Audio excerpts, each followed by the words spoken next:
ശിവഭക്തനായ ഒരു രാജാവായിരുന്നു അധീരൻ. ഇദ്ദേഹത്തിന്റെ ഭരണകാലത്ത് രാജ്യം ഐശ്വര്യപൂർണമായിരുന്നു. ജനങ്ങൾ രാജാവിന്റെ അപദാനങ്ങൾ പാടി നടന്നു. കാലം കഴിഞ്ഞുപോയി. വാർദ്ധക്യാവസ്ഥയിലെത്തിയ രാജാവ് മരണമടഞ്ഞു. ജനങ്ങൾ കണ്ണുനീർത്തുപോയി. മരണാനന്തരം യമലോകത്ത് ചെന്ന രാജാവിന് കാലൻ വിധി കൽപ്പിച്ചു. അധീരൻ, ഇനി ഒരു ജന്മം താങ്കൾ പിശാചായി വർത്തിക്കുക. ആ വിധി കേട്ട് അധീരൻ അത്യധികം ദുഃഖിതനായി. അദ്ദേഹം ഗദ്ഗര ശബ്ദത്തിൽ അന്വേഷിച്ചു, പ്രഭു, എന്തുകൊണ്ടാണ് എനിക്ക് പിശാചിന്റെ രൂപം കൽപ്പിച്ചുവെന്ന് അറിഞ്ഞാൽ കൊള്ളാം. എന്റെ ഭരണകാലത്ത് ഞാൻ ഒരിക്കലും പാപം ചെയ്തിട്ടില്ല. അങ്ങ് കാണുന്നില്ലേ എന്റെ നിര്യാണത്തിൽ ദുഃഖിക്കുന്ന എന്റെ പ്രിയ പ്രജകളുടെ വിലാപം? കാലൻ മന്ദഹസിച്ചുകൊണ്ട് പറഞ്ഞു, രാജൻ, അന്യമായി ആരെയും ശിക്ഷിക്കുന്ന പതിവ് യമലോകത്തിലില്ല. അങ്ങയുടെ ഈ ശിക്ഷ അങ്ങ് ചെയ്ത പാപത്തിന്റെ ഫലം തന്നെയാണ്. പാപം എന്താണെന്ന് അങ്ങ് കേട്ടുകൊള്ളുക. കാലം പറഞ്ഞു തുടങ്ങി. അധീരന്റെ ഭരണകാലത്ത് രാജഭക്തിയുടെ വിലയേറിയ ഒരു കണ്ഠഭാരണം ആരോ അപഹരിച്ചു.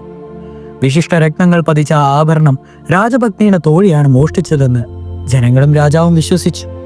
മോഷണം ഏറ്റവും വലിയ അപരാധമായി കണ്ടിരുന്ന അധീരൻ തോഴിക്ക് മരണശിക്ഷ വിധിച്ചു.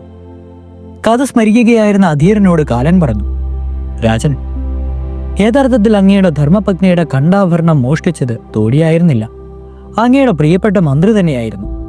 അധീര, സത്യാവസ്ഥ അറിയുവാൻ ശ്രമിക്കാതെ വെറും കേട്ടുകേൾവിയുടെ അടിസ്ഥാനത്തിൽ അങ്ങ് സാധുവായ ഒരു സ്ത്രീക്ക് മരണശിക്ഷ വിധിച്ചത് പാപമല്ലാതെ മറ്റെന്താണ്? കഥ കേട്ട അധീരന്റെ ശിരസ് കുനിഞ്ഞു. അധീര, അതിനേക്കാൾ കഠിനവും തീവ്രവുമായ മറ്റൊരു പാപം കൂടി അങ്ങ് ചെയ്തിട്ടുണ്ട്. പറയാം. അങ്ങ് ശിവഭക്തനാണ്. സാക്ഷാൽ പരമശിവനെ ദിനരാത്രങ്ങളിൽ അങ്ങ് പ്രാർത്ഥിച്ചിരുന്നു. എന്നാൽ അങ്ങയുടെ യൗവന കാലത്തിൽ ഒരിക്കൽ പുരാതനമായ ഒരു ശിവക്ഷേത്രം അങ്ങ് നശിപ്പിച്ചത് ഓർമ്മയില്ലേ? അധീരന്റെ മനസ്സിൽ ആ ചിത്രങ്ങൾ തെളിഞ്ഞു വന്നു. പശ്ചാത്താപത്താലും ദുഃഖത്താലും കണ്ണുനീർ തൂകുന്ന അധീരനോട് കാലൻ കൽപ്പിച്ചു, രാജൻ, അങ്ങ് ചെയ്തത് ശരിയാണെന്ന് തോന്നുന്നുവോ? അവിടുന്ന് അനുഷ്ഠിച്ച പാപങ്ങൾ ശിക്ഷ ലഭിക്കുവാൻ പര്യാപ്തങ്ങളുമാണ്. ശിവക്ഷേത്രം നശിപ്പിച്ചതിനാൽ അങ്ങ് പിശാചായി ഒരു ജന്മം പാർക്കുക. പിശാചായ അധീരൻ നാടുകൾ തോറും അലഞ്ഞു നടന്നു. അവൻ ജനങ്ങളുടെ പേടി സ്വപ്നമായി തീർന്നു. ജനങ്ങൾ ഭയവിഹുലരായി മാറി. അങ്ങനെയിരിക്കെ ഒരു നാൾ അധീരൻ കാശി ക്ഷേത്രത്തിൽ വന്നു ചേർന്നു. അവിടുത്തെ ഭക്തിമയമായ അന്തരീക്ഷം അധീരന്റെ ഹൃദയത്തെ സ്പർശിച്ചു.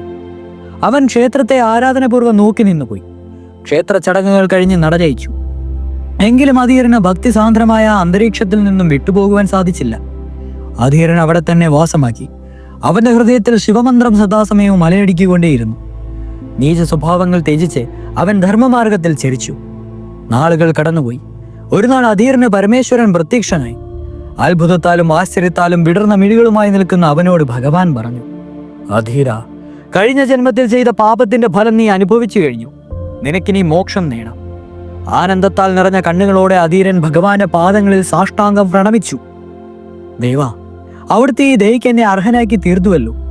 പ്രഭു, അങ്ങയുടെ കാരുണ്യം ലഭിച്ച ഞാനിപ്പോൾ തന്നെ മോക്ഷപദം പ്രാപിച്ചിരിക്കുന്നു. ശിവശങ്കരൻ പ്രസന്നായി അധീരനെ എഴുന്നേൽപ്പിച്ചുകൊണ്ട് പറഞ്ഞു, അധീര, നിനക്ക് ഞാൻ കൽപ്പിക്കുന്ന മോക്ഷപദം എന്തെന്നറിയണ്ടേ? എന്റെ പ്രിയ പാർഷദന്മാരിൽ ഒരുവനായി നിനക്കിനിമേൽ വസിക്കാം. വരിക. ഭഗവാൻ അരുളി ചെയ്തു. മഹേശ്വരന്റെ കൈത്തലം ഗ്രഹിച്ചുകൊണ്ട് അധീരൻ ഭക്തിപരാവശ്യത്തോടെ നിലകൊള്ളുകയും ചെയ്തു. അടുത്തത് ബാണന് പരമശിവൻ നൽകിയ ശാപത്തിന്റെ കഥയാണ്. തുടരും.